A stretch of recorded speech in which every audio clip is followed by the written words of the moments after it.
Also, today we're going to be looking at the poem To Night by Percy Bysshe Shelley. As you can see, he lived from 1792 to 1822, died relatively young. Shelley was quite a character. He was born in Sussex, as you can see there, to a wealthy family, a land-owning family, and his father was a member of parliament. He had 6 siblings. In 1804, he attended Eton College. The people there called him Mad Shelley. He was very bullied over there. He also attended Oxford University, where he was expelled in 1811 for publishing a pamphlet called The Necessity of Atheism. He also was very influential in developing the genre of Gothic writing, which became a very predominant genre within that time period. As you can see, his wife Mary Shelley wrote the famous novel Frankenstein, which I'm sure you've all heard of. One can't really talk about Shelley without talking about the Romantic movement. This was, of course, a complex artistic and literary and intellectual movement that originated in Western Europe, and it was largely a revolt against the scientific rationalization of nature. One also saw vast industrialization, we saw movement to cities and so on, and the Romantics viewed nature as something much better than life in the cities, where it was polluted, it was crime ridden, where it was a terrible place to be. So two of the main points that we can look at in terms of Romantic writers and artists is that they first of all elevated emotion and imagination over reason and science. In other words, they looked at the personal experience and the personal use of imagination. And of course, the poem we're going to look at today uses this imagination, and it also uses the second point, which is that they elevated the natural world over life in the city, where they equated the city with greed and evil.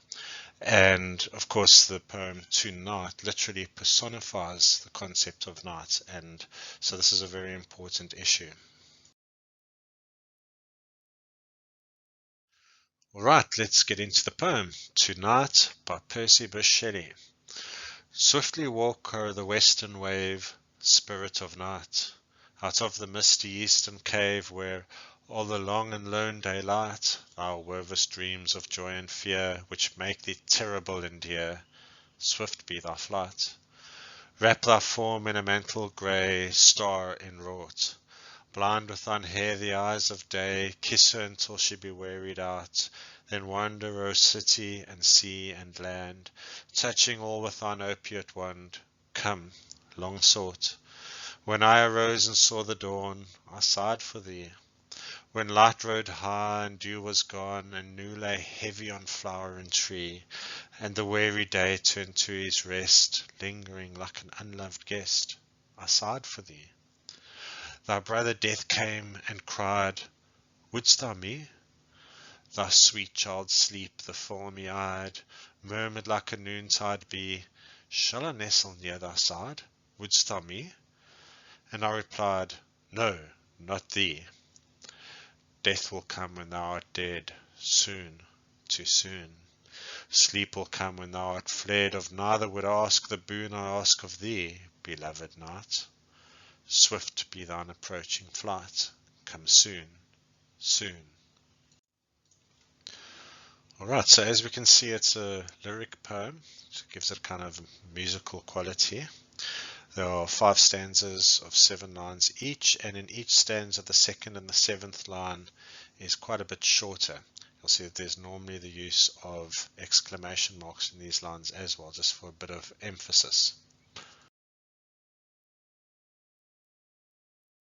As we get into the poem itself, I think one first of all needs to recognize the personification that runs through the poem. Night itself is personified as this kind of goddess-like figure. I'll talk about that in a moment. This particular type of personification is called apostrophe, where the speaker or writer addresses an inanimate object or an abstract idea, and in doing so the speaker will often impart to the object human characteristics. So in this case we have the speaker imploring night, a personified night, speaking directly to the concept of night, imploring night to arrive as quickly as possible. So moving into line 1, we see the word swiftly. Swiftly walk o'er the western wave. Of course, swiftly means to come quickly. So you can see straight away from the start of the poem that the speaker is anxious for night to come very quickly. Okay, so there's a sense of anxiety or urgency over there. And of course, we know that the sun rises in the east and sets in the west, so therefore night kind of comes from the east and advances into the west, and that's why it's walking o'er the western wave. Notice the use of alliteration as we look at the repetition of the W over there. And then it talks about the spirit of the night.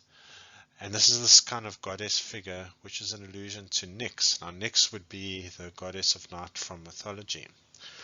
And keeping in mind that Shelley is a romantic where the use of the human imagination is an important issue over here, he doesn't use these allusions to mythology in their original purist sense. He imagines them and reimagines them. Okay, so we have this sense of the spirit of the night, this allusion to Nyx, the goddess of night, coming or wanting her to come as quickly as possible. Furthermore, we see that Nyx needs to come out of the misty eastern cave. Now, this word misty over here has the connotations of something eerie and mysterious. Think of when it's misty outside, and it always gives a sense of otherworldliness or something mysterious over here. And of course, it's marching or advancing from the east, okay, from this eastern cave. Now, this is also an allusion to Hypnos, Hypnos being the god of sleep. Okay, so think of the connotations and the relationships between night and sleep and so on. Hypnos was the son of Nyx and supposedly lived in a cave in the east. Alright, so there's a slight allusion to Hypnos over here in the eastern cave, but this is where this spirit of night is coming from, this mysterious cave in the east. And it goes on to say, where all the long and lone daylight, okay, so notice the word long, okay, negative connotations to the word long, so you can see there's going to be positive connotations to night, negative connotations to the word day. It's long and it's lone. Once again, we have our alliteration over here with a repetition of the L, and this speaker feels like the day goes on forever with the length, and it is lonely with its lonely. So what happens then? While the daylight is there, thou weavest dreams of joy and fear. Okay, so it's talking about here the way people think about night while it's daytime. Okay, so while it's daytime, people think about the night, and they think of what happens at night. And I think of the dreams that you have. It could be joyful, it could be fearful, it could be a good dream, could be a bad dream. So that's where we have the joy and the fear over here, and it's almost like this juxtaposition of opposites. We have the same thing in the following line with the terrible and dear. Dear means something that's nice or close to you. Right, so we have joy and fear, terrible and dear. All of these things are qualities that are associated with night. Okay, so it's something beautiful and terrible at the same time. Okay, so it makes the terrible and dear. Okay, terrible being something to be feared, and dear means something to be loved. Notice also here this dash, which gives us the caesura, sense of a pause before we get to that last short, swift line, and the formal the over here, and the thy is respectful. And once again, there's this swift be thy flight. Okay, it kind of links to our first line over there with swiftly walk over the western wave, imploring night to come as quickly as possible. Notice the use of the exclamation mark to make this a little bit stronger. As we move into the next stanza, we see that the speaker asks night to wrap its form in a mantle grey. So we first of all have this word wrap. So this ties in with the personification of night over here, that it's something personified that can wrap its form in this cloak or this mantle, which is a kind of covering that it should be covered in. Okay, so you can see that mantle is a covering or cloak normally worn by women. The color gray over here is a reference to the darkness or the colorlessness of night. And we carry on to see a description of this mantle in the next line over here, where it talks about it being star enwrought. So here's this concept of this mantle studded with beautiful stars. Okay, so you can see that the word enwrought means to be intricately embroidered with a pattern or decoration.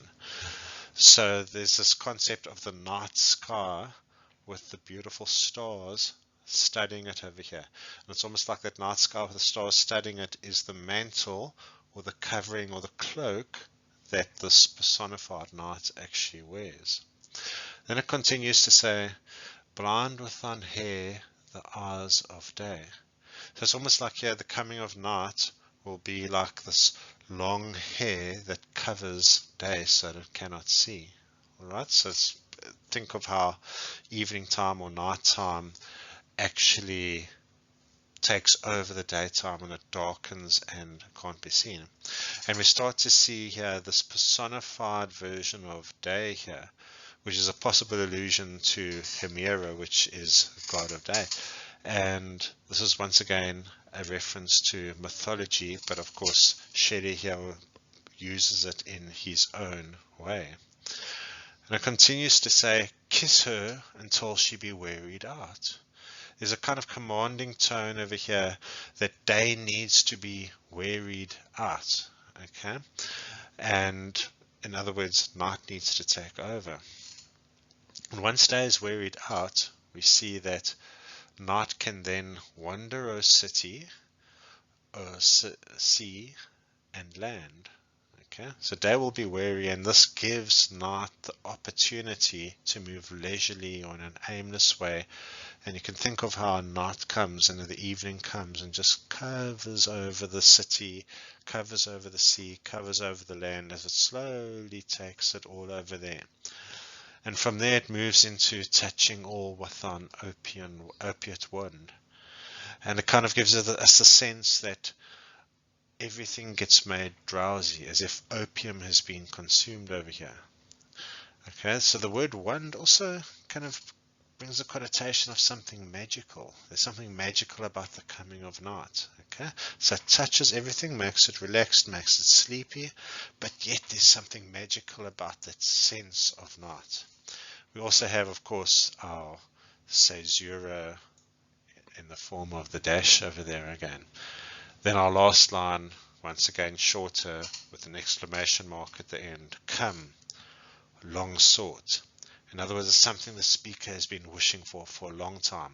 Even though it's probably just the daytime. The daytime, as we know, is long and lonesome for him. So it's something he's been seeking for a long time, the night. In our following stanza, we see a lot of negative connotations to do with the day. So we start off with the speaker saying that when I arose and saw the dawn. Now, dawn is normally a time of rebirth and a start of new things, a positive time. Think of the freshness of the dew, the freshness of the morning. But in this case, the speaker says, I sighed for thee. Now, sigh, of course, indicates sadness. So we already see there's a link here between the dawn and the sighing. So there's a sadness in the coming of dawn over here. So instead of it being this time of renewal, there's a time of sadness over here. Okay, because remember, when there's daytime, the spirit of night cannot come to the speaker. Of course, thee here refers to the personified night. Then we move into a slightly more midday time when light rode high. Okay, so we're probably talking about late morning, noon time over here, when the sun's kind of high in the sky and the dew was gone. So we know that the freshness of morning has disappeared at that point over there. And it goes on to say, and noon, remember noon is midday, when it lay heavy on flower and tree. So you can see here there's this kind of oppressiveness of daytime, the heat of noon, the heat of the sun, and the heat of day over here. It lies heavy on the flower and the tree. And it's not just the flower and the tree, by connotation it's also the speaker that feels heavy when the noontime lies there. And then it carries on to say, and the weary day turned to his rest. So here we get the sense of it's getting towards afternoon and the day's moving towards evening over here, turning to his rest is the evening over here. That's just the personification here once again with his. Okay, there's that negative word over there, weary day turning to his rest. So notice there's those negative words, heavy, weary, sad, all of those type of things. Okay, and we also see here that day, it hangs on just a little bit too long over here, and we have it saying that it's lingering like an unloved guest. Now that word lingering means to hang around, and an unloved guest is kind of someone that hangs around a little bit too long, someone you don't really like. So daytime here hangs around too long. And of course this is because the speaker really wants night. And what's the cause of this? That the speaker sighs for nighttime. I sighed for thee. And of course the sighing over here is an indication of sadness. So the sadness is once again negativity caused by the daytime that's there. Right. As we get into the next stanza, we see here that the brother Death comes and cries, wouldst thou me? Now, of course, this brother Death is an allusion to Thanatos, the god of death from mythology. And what Thanatos is asking, am I what you're looking for? Wouldst thou me? Now, if one thinks about it at night when one sleeps, sleeping is kind of like the image of death, and it's through literature and poetry, it's often been used interchangeably. So this is what he's asking here, am I what you're looking for? We'll eventually see that it's obviously not what the speaker is looking for. Then, and we continue and we see that the sweet child sleep comes. Now if you think about it, sleep is sweet because it is oblivion. Okay, in other words, once you are asleep, you're not worried about the world around you. And sleep's also referred to here as the filmy eyed. Okay, the eyes glaze over, one doesn't see reality, one sees dreams. Okay, and keep in mind that sleep here is an allusion to Hypnos, okay, the god of sleep. And sleep comes and it murmurs like a noontide bee. And this is similarly comparing the murmuring of the personified sleep to a bee buzzing at noon, okay, noontide. As we've mentioned before in this poem, daytime has negative connotations to it, so it's something that's not wanted by the speaker for a noontide bee to be buzzing and wanting him to sleep. Alright? And what the sweet child sleep asks is, shall I nestle near thy side? Of course, that sounds positive, okay? And to nestle it indicates comfort, it indicates safety, alright? And then it goes on to ask, wouldst thou me? Okay, these are questions asked by sleep. And in reply to both death and sleep, our speaker replies, no, not thee. Notice here once again the very clever use of caesura in the middle of the sentence. There's almost this pause before the speaker replies. Okay, so in other words, it's neither death nor sleep that the speaker desires. Now, our final stanza kind of wraps things up over here. So it starts off kind of replying to this concept of death and sleep that we saw in the previous stanza. And it says that death will come when thou art dead. Okay, we're talking about when night is gone, when thou art dead. Soon, too soon. We get this caesura over here. So in other words, this is going to happen too soon, that night is going to disappear, or night is going to be dead, as we see over there. And it carries on to say, sleep will come when thou art fled. So when night is fled and it's daytime, in other words, okay, that sleep will come. So you can see here that the speaker doesn't want to waste the nighttime sleeping. or sleeping being the image of death as well. So both of those are linked over there. Okay, so remember those two are very often used interchangeably. So what we see here is that he doesn't want to sleep while it's nighttime. He wants to sleep in the daytime. And he says, of neither would I ask the boon I ask of thee. Okay, a boon here is a gift. And we see here that the speaker's asking for a gift from the concept of night over here. And notice that night is also referred to as beloved night over here. Think of this in relation to the negativity we've seen to do with day, alright, where it's long, it's lonesome, where noon is heavy. Here night is beloved. It's something that's very precious to the speaker. And we get this caesura once again over here before our final line over here that tells us what he wants. For swift be thine approaching flight. He wants night to come as swiftly as possible. There's that word swift again over there. It says come soon, soon. So the gift that the speaker wishes of night is that it arrives very soon. Now remember, we're not told in this poem at any time why the speaker wants night to come or why night is so precious to the speaker.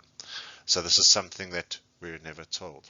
Well, I hope you've enjoyed this presentation and have a good day.